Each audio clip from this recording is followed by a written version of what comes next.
ناظرین، سورج سوا نیزے پر، یہ والی کہاوت جو ہے یہ ہمارے ملکوں میں ہوا کرتی تھی، یہ ہماری ہی ہے کہاوت، یہ یورپ کی کہاوت نہیں ہے، یہ ٹھنڈے ملکوں کی نہیں ہے، کیونکہ وہاں تو سورج ڈھونڈنے سے ملتا تھا، اور وہ لوگ جو ہیں وہ سورج ڈھونڈتے تھے، سورج ڈھونڈتے ڈھونڈتے وہ کبھی کسی ملک میں جا رہے ہیں، کبھی کسی ملک میں جا رہے ہیں، اور وہ اسے سن بات کا نام دیتے تھے۔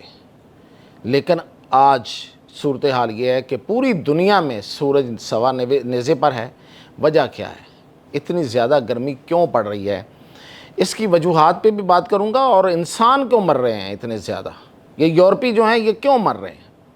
اس کے پیچھے صرف گرمی نہیں ہے، یہ باہر سے پڑنے والی گرمی نہیں ہے، وجہ کچھ اور بھی ہے، اور ان تفصیلات کے ساتھ میں آپ کو تفصیلات بتا رہا ہوں میاں طاہر۔ دیکھیں، سب سے پہلے تو میں نے جیسے کہا کہ یہ تو ہمارے ہاں ہوتا تھا کہ سوا نیزے پہ سورج آ جائے گا، اور یہ اور وہ قیامت کی نشانیاں تھیں۔ بہرحال مطلب سوا نیزے پہ سورج تو کبھی کسی نے دیکھا نہیں ہے، لیکن یہ جو محاورہ بنا تھا یہ سورج کی شدت اور گرمی کی حدت کو بیان کرنے کے لیے ہوتا تھا ہمیشہ، اور اس میں کوئی شک نہیں ہے، ہم گرم ممالک ہیں، پاکستان ہے، انڈیا ہے، اس سے پیچھے جتنا ایسٹ ہے، بلکہ کچھ جو ہے وہ مڈل ایسٹ بھی گرمی میں رہتا ہے، تو یہ گرم علاقے ہیں، اور ہمارے ساتھ جو لگنے والے سمندر ان کو گرم پانی کہا جاتا ہے، کہ یہ پانی جو ہے وہ ہمیشہ پانی رہتا ہے، وہ کبھی برف نہیں بنتا۔ اور اس کے علاوہ جو دنیا تھی وہ یورپ تھا، اور یورپ اور امریکہ کو تو کہا جاتا ہے کہ وہ ٹھنڈے ٹھار علاقے ہیں،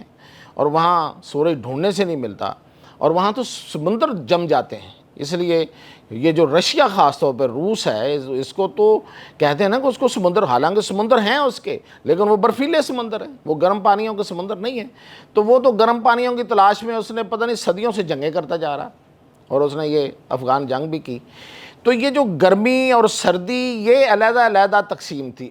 آج کیا ہو رہا ہے؟ آپ خبریں پڑھ رہے ہیں کہ یورپ کے اندر اتنی گرمی پڑنا شروع ہو گئی ہے کہ وہاں پہ چیزیں پگھل رہی ہیں، یعنی کہ سڑکیں پگھل گئیں، ریلوے کی پٹریاں پگھل گئیں، اشارے لگے ہوئے ہیں جو ٹریفک والے وہ پگھل رہے ہیں، اور گاڑیوں کے ٹائر جو ہیں وہ پتہ نہیں وہ کیا ہو رہا ہے ان کے ساتھ، گاڑیاں جو ہیں وہ پھول گئی ہیں، اندر سے کچھ نکل رہا ہے۔ اتنی گرمی، اتنا وہاں پہ، اور گرمی کتنی ہے، مطلب بتا تو میں ایسے رہا ہوں نا کہ جیسے وہاں کوئی خدا نخواستہ قیامت آ گئی ہے، لیکن گرمی کتنی ہے؟ 40۔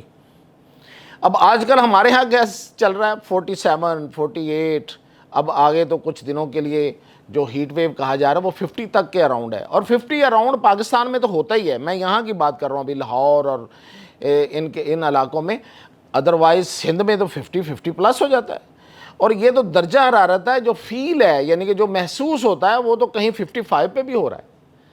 تو حالات مطلب یہاں تو لو لگنا اور وہ پھر، لیکن اس کے باوجود اتنا ڈیزاسٹر نہیں ہوتا، اتنا مسائل نہیں بنتے جتنے یورپ میں بن رہے ہیں۔ وہاں تو لوگ ایسے مکھیوں کی طرح گر رہے ہیں، مطلب یہ کہ درجنوں لوگ شہروں میں مر جاتے ہیں، یورپ میں، فرانس میں خاص طور پہ لوگ مرے ہیں، یو کے میں لوگ مرنا شروع ہو گئے ہیں اتنی گرمی میں۔ ایون جو پاکستانی اور جو انڈین وہاں پہ گئے ہوئے ہیں یہاں گرم علاقوں کے، ان سے بھی یہ برداشت نہیں ہو پا رہی۔ تو ایک تو وجہ بڑی سادہ سی ہے، دیکھیں وہ کہتے ہیں نا کہ جب آپ دوسروں کے لیے گڑھا کھودتے ہیں نا تو اپنے لیے آپ کا کنواں ہی بنتا ہے۔ اس دنیا نے، یہ جو ترقی یافتہ دنیا ہے، یورپ ہے اور امریکہ ہے، انہوں نے اپنی ترقی کے لیے، اپنی انڈسٹری کے لیے، انہوں نے پوری دنیا میں پالوشن پھیلائی، آلودگی پھیلائی، بڑی بڑی فیکٹریوں سے دھوئیں نکلے، سال ہا سال، صدیاں ہو گئی ہیں کہ یہ جو ملک ہیں یہ اس پاک صاف جو اللہ کی جو کائنات ہے، اس میں یہ دھواں، اس میں یہ کیمیکلز، اس میں پتہ نہیں کیا کیا، اس میں فیکٹریوں سے نکلنے والی جو حدت اور گرمی ہے وہ پھیلاتے جا رہے ہیں، اور اس کے نتیجے میں کیا ہوا کہ اللہ کے بنائے ہوئے موسم جو ہیں، جب انہوں نے اللہ کے بنائی ہوئی کائنات جو کہ پاک اور صاف تھی اس میں مداخلت کی، اپنی طرف سے چیزیں جو ہیں وہ پھینکی، اس میں گندگی پھینکی،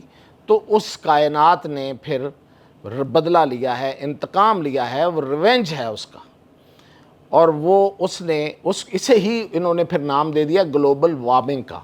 دراصل یہ گلوبل وارمنگ نہیں ہے، یہ انہوں نے موسم، انہوں نے پوری دنیا کی جو کلائمیٹ ہے اس کو تباہ کیا ہے. انہوں نے نام یہ وارمنگ کا اس لیے دیا تھا، یہ بچنا چاہتے تھے اس سے. اصل میں اس کا نام تو تباہی ہونا چاہیے، اور رہا ہے. یہ اس پہ کیمپینیں چلی ہیں کہ یہ تباہی ہے، یہ وارمنگ نہیں ہے. بھائی اس کو اتنا سادہ نام دے کے اپنی بچت کی کوشش نہ کریں. انہوں نے بڑا کچھ کیا. انہوں نے پہلے نام بدلے، پھر انہوں نے پروپیگنڈا بدلا، پھر انہوں نے نیریٹو بدلا، پھر جو اس پہ کیمپین چلا رہے تھے ان کو انہوں نے برا بلا کہا، پیسہ لگایا ان کے خلاف، لیکن کچھ حاصل نہیں ہوا. اور اس گلوبل وارمنگ کا پاکستان بھی شکار ہوا، انڈیا بھی شکار ہوا، یہ پورا جو غریب لوگ ہیں یہ بھی شکار ہوئے. تو یہ اپنی جگہ پہ آرام سے بیٹھے تقریریں کر رہے ہوتے تھے، ہم فنڈز دے دیں گے، ہم اتنے پیسے دے دیں گے، ہم یہ کر دیں گے. لیکن آج اسی گلوبل وارمنگ کا یہ خود شکار ہو گئے ہیں. وہ ان کو ڈسنے لگی ہے اور یہ بندے مرنے لگے ہیں. ایک تو وجہ یہ ہے. اور وہاں ہوا یہ ہے کہ یہ جو گلوبل وارمنگ ہے، میں یہی کہتا جا رہا ہوں، اس کا نام ویسے یہ نہیں ہونا چاہیے، لیکن جو نام رکھا ہو وہی بتا رہا ہوں. اس کے نتیجے میں اب یورپ کے اتنے حصے میں جہاں جہاں یہ گرمی پڑ رہی ہے، اس میں دراصل ایک ڈوم بن گیا ہے، ایک گنبد بن گیا ہے. قدرت کے نظام میں ایک ایسا ایک غبارہ آپ سمجھیے ایسے کر کے بن گیا ہے کہ جس نے ٹھنڈی ہواؤں کو روک دیا ہے اور گرمی کو اپنے اندر قید کر لیا ہے. قدرت پھر انتقام لینے پہ آئے تو اس کے اپنے انتظامات ہوتے ہیں. تو پھر وہ ایک گلوب بن گیا، ایک گنبد بن گیا جسے ڈوم کہتے ہیں، اور وہ اس نے گرمی کو اپنے اندر لے لیا اور باہر سے ہوا اندر انٹر نہیں ہو رہی، جو سرد ہوائیں ہیں. اور اس کے نتیجے میں ان ایریاز میں تندور بن گیا. یہ آپ سمجھیں یہ ایریا، یہ علاقے تندور بن گئے. ان کے لیے تندور ہیں 41. یہ تو ہے وہ جو ہوا، جو بظاہر ہوا. میں آپ کو بتاؤں گرمی بڑی ہے، اس میں کوئی شک نہیں ہے، لیکن اتنی بھی گرمی نہیں ہے کہ یہ لوگ مرنا شروع ہو جائیں. ان کے مرنے کی وجہ کچھ ایک اور بھی ہے. وہ یہ ہے کہ آپ کو پتہ ہے ان کے طرز زندگی کا. میں مطلب اس کو برا کہنا یا اچھا کہنا یہ بعد کی بات ہے. میں آپ کو سمپل بیان کر رہا ہوں کہ ان کی جو غذا ہے نا، یہ جو کھاتے پیتے ہیں، وہ دونوں چیزیں جو ہیں وہ ایسی ہیں کہ وہ اندر ان کے آگ جلاتی ہیں. یعنی آپ کو پتہ نہیں، یہ سور کا گوشت کھاتے ہیں، بہت زیادہ کھاتے ہیں. اور سور کا گوشت جو ہے وہ اندر آگ لگاتا ہے انسان کے، اور بہت کچھ کرتا ہے. یہ میڈیکل سائنس بہت کچھ پروو کر چکی ہے. میں کوئی یہاں پہ اپنے ڈاکٹری نہیں مطلب پوروں گا کہ میں آپ کو بتاؤں کہ یہ جی یہ بھی ہوتا ہے وہ بھی ہوتا ہے، لیکن یہ ایک نون فیکٹ ہے. کھانے والے بھی جانتے ہیں اور جن کو پتہ وہ بھی جانتے ہیں کہ اس سے انسان کے اندر ایک بہت زیادہ ہیٹ بنتی ہے، اور پھر اوپر سے پیتے ہیں یہ شراب. یہ دونوں چیزیں یہ کثرت سے استعمال کرتے ہیں. یہ ان کی طرز زندگی کا حصہ ہے، یہ ان کی خوراک کا حصہ ہے. ٹھیک ہے جی. اب جب یہ کھاتے ہیں، خوراکیں ان کی یہ ہیں. آپ نے دیکھا ان کے جسموں کے اوپر جو سپاٹس ہوتے ہیں، یہ گوروں کی جسموں کے اوپر جو سپاٹس ہوتے ہیں نا، سرخ سرخ، وہ بھی اسی وجہ سے ہوتے ہیں. اب وہ چونکہ باہر کا موسم ہوتا ہے سرد، تو اندر کی آگ جو ہے نا، ان کے اندر جو جل رہی ہوتی ہے آگ، وہ ان کو وہ قابو میں رہتی ہے، وہ ان کو کچھ نہیں کہتی. یعنی کہ یہ پھٹنے پہ نہیں آتے. اب ہوا یہ ہے کہ باہر بھی گرمی ہے، اندر سے بھی گرمی ہے. تو اس لیے یہ آپ سمجھیں ان کی اموات کی جو بڑی وجہ ہے، یہ ان کی یہ گرمی تو ہے، قدرت کا انتقام تو ہے. جو انہوں نے بویا وہ کاٹ تو رہے ہیں، لیکن جو کھاتے ہیں اس کی بھی ایک وجہ سامنے آ رہی ہے، اور اس وجہ سے یہ اموات ہو رہی ہیں زیادہ. اب یہ کہہ رہے ہیں کہ یہ آنے والے دنوں میں مزید بڑھنے والی ہے یہ گرمی، یہ کم نہیں ہو رہی. تو یہ مزید بڑھے گی تو مزید ڈیتھس ہوں گی، مزید اموات ہوں گی.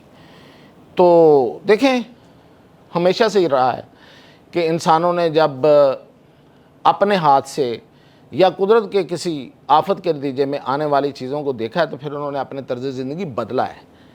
تو دیکھتے ہیں کہ ان کی طرز زندگی میں کیا بدلاؤ آتا ہے یا نہیں آتا، لیکن ان کو اس کا ثمر ملنا شروع ہو گیا. وہ اچھا ہے یا برا ہے، اجازت دیجیے.